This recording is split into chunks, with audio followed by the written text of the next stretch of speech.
Hi, I'm Captain Larry Bell with Texas Fishing Tips, and this is your weekly fishing report. Up here around the second chain of islands here in Ayers Dugout, Ayers Reef, Ayers Point, this whole area, all the way up there to False Live Oak, up to this direction here, back down to ICW. These areas here are lending themselves to having opportunities to catch you a few trout that are in the slot. Again, lots of small ones. There's tons and tons of tons. What would be considered small now with the new slot, which, last year these fish will be in the slot, which would be, the 15s, 16s, 16 and a half, 16 3/4. Lots of these are being caught. Quality fish. They're really not bad fish, but this year, next year, these fish will not work. They are too small. But that said, there are some fish up here in this area that you can grind out. If you're willing to sit here, be patient, and don't mind catching the smaller ones to pull out a good fish. So one of the things that we're doing is, in some of these areas are weightable. Yes, they are soft, a little gravelly, shale, mud mix. But with these extreme low tides that we've been having over the last couple of weeks, we've been contending with that. These areas up here have lent themselves for fish to be holding off the deeper edges of these reefs up here. Ayers Dugout, one of them. Second chain here, one of them. Up there on the false live oak around the wall, the rocks that are on the outside out there. If you fished up there, you know exactly what I'm talking about. On the ICW side, you got the little deeper water that's up there and you can fish all that. Have to be careful with the barge traffic and stuff that's up there, but if you're familiar with that, you'll know how to handle that. That's not a big deal. You can get inside of false live oak and wave all that area in there. That has been weightable with the tides that we have had because of the low tides. So you can get in there and you can have some moderate success of locating some of these slot fish. Now, most of this has been trout. Occasionally we'll pull a redfish. Occasionally we'll pull a flounder. Haven't done any or found any black drum floating around in these areas as of yet, but that doesn't mean they're not there. If that is your target, then I would suggest you get in some of these back lake areas and locate there, but you must have a really skinny boat to be able to do that. Anyway, these areas up here are holding fish. There's fish that are up here in Ayers Bay off of False Live Oak there, Mustang Lake as well. If you want to get on up into San Antonio Bay and get on Chickenfoot and all the reefs that are up there on some of those are great opportunities to find you some fish hanging off the deeper edges and deeper sides of these. There's plenty of bait that's working up and down these shorelines, working off these reefs. The main things that we've been, we're now on the back side of this big moon that's in place. So we're starting to transcend toward the new moon. We're fixing to head into our wild card days here the next few days. So those opportunities will be all over the place. They'll be various. So the thing that we have been throwing mainly have been the down south original size and down south burner shad. Those two right there have been the most productive for us and for me this past week. Mainly, I've been throwing a lot of the burners in various colors. White ice, chicken of the sea, purple rain, firecracker, mud minnow. Those are two of the newer ones that's come out with down south. They have been really good and very productive, depending on what your water clarity is. Another one that's been the twisted tea as well in that burner shad has been very productive for a while now. Another thing that has been super, super productive for us has been the Marker 54 jerk shrimp. That has been money all week, last week, the week before. It has been very, very good.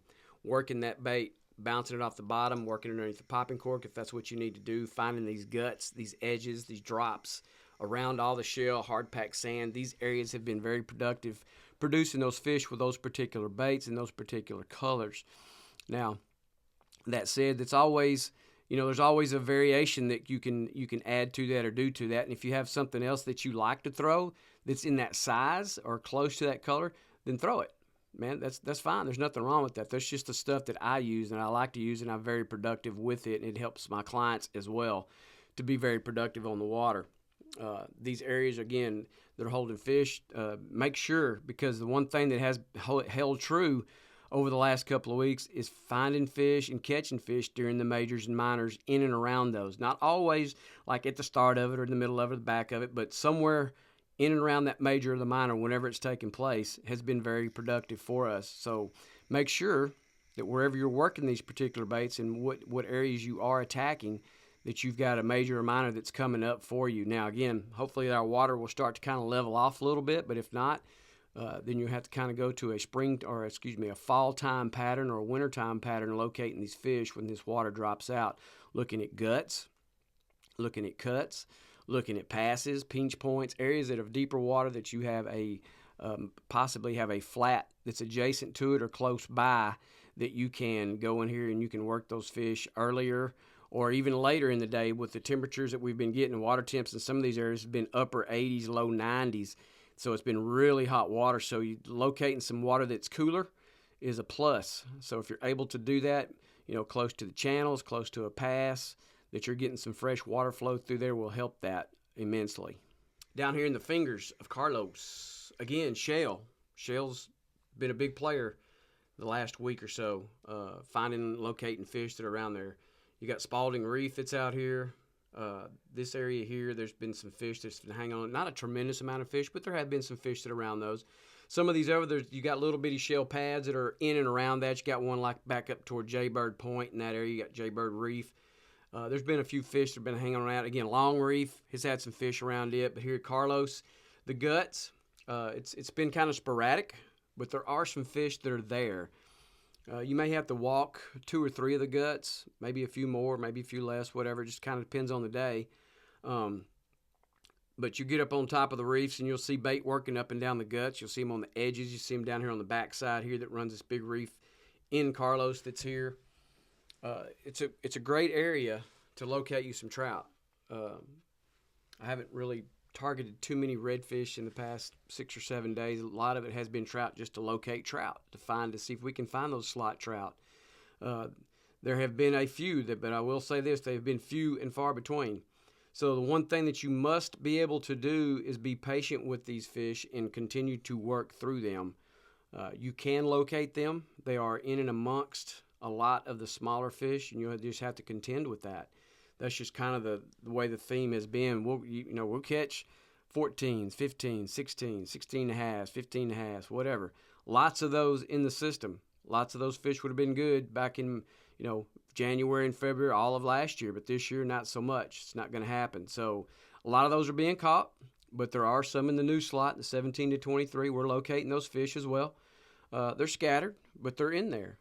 The main thing that we've been seeing and locating with these is, again, it's been the burner shad and the original version of the down south lure, Marker 54 jerk shrimp. It's been very productive in these areas as well. Again, if you don't like to bounce that bait off the bottom, because there is a lot of shell around here, if you're not familiar with the fingers of Carlos or fished it very much or haven't fished it at all, there's lots of shell that's in there. It's very approachable. You can get to it from either side. It just kind of depends on what your wind's doing and how hard it's blowing, where it's at, because it will get dirty up on you in a hurry if the wind is cranking pretty well. So one of the things to combat that is, noise making, i.e. a cork, some type of noise making product like a double D has been pretty good. We've been locating and finding fish with smaller profile baits because we have been in this big moon. So again, fish are predominantly night feeders. So when we're coming and fishing early mornings with the moon that's starting to set, and as we transition into the midday, you want to find a profile that these fish are still going to want to eat after eating most of the night all night long. So smaller profiles are still in play for now.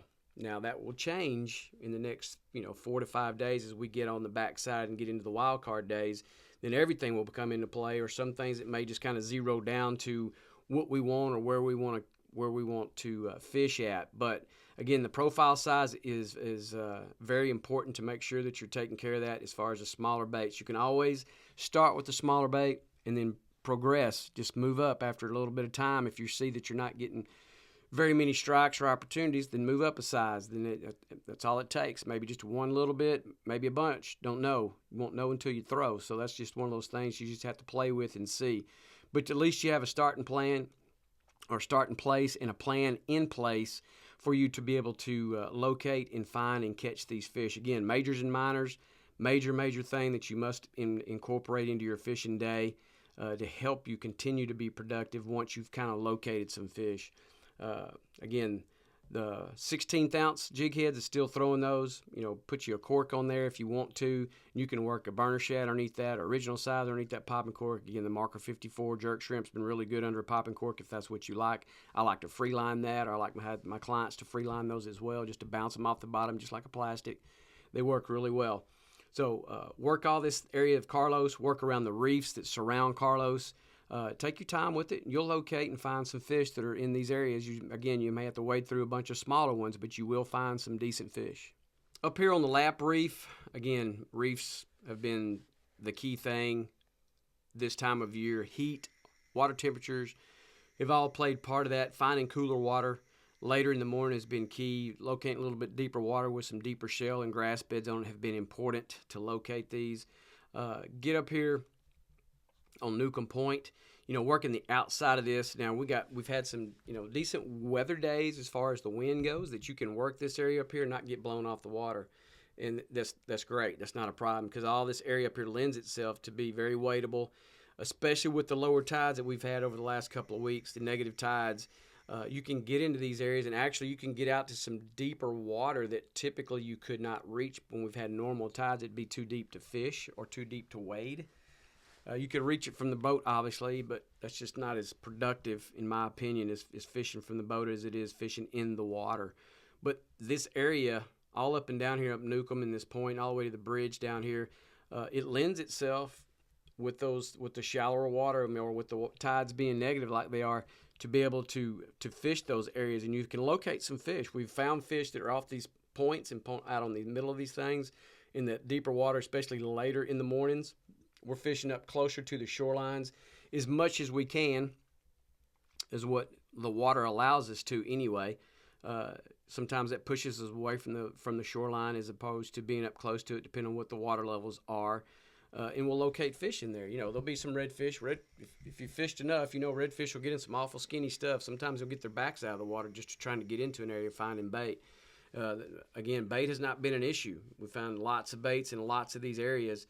And they've been really good, and it's been productive bait. It's been small finger-sized bait, not just big clumps of, 10, 12-inch, 10-inch baits. It's been, 3, 4, 5, 6-inch baits is exactly what you want for these fish to want to hang around.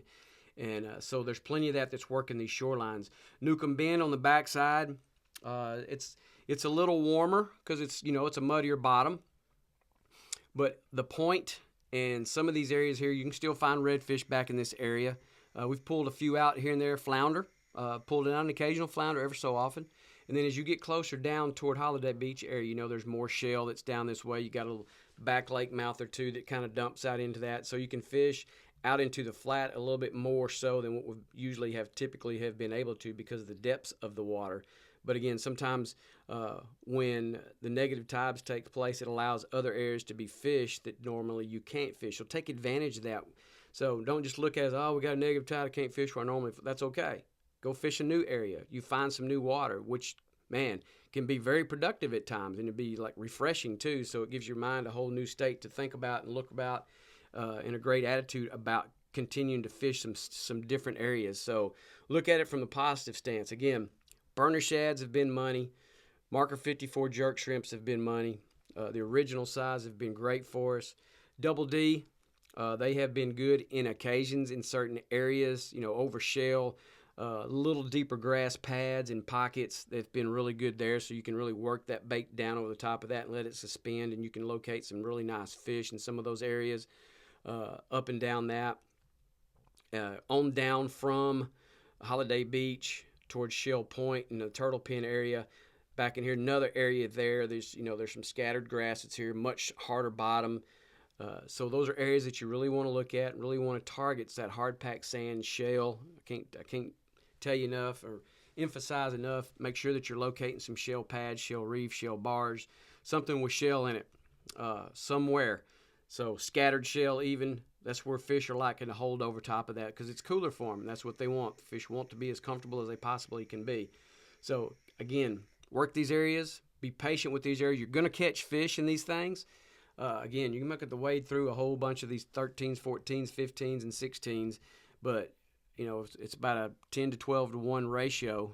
You'll pull out a nice 18 or 19-inch trout out of some of these areas, and an occasional redfish out of these areas too. Some days are better than others on the redfish side, so just continue to be patient with it.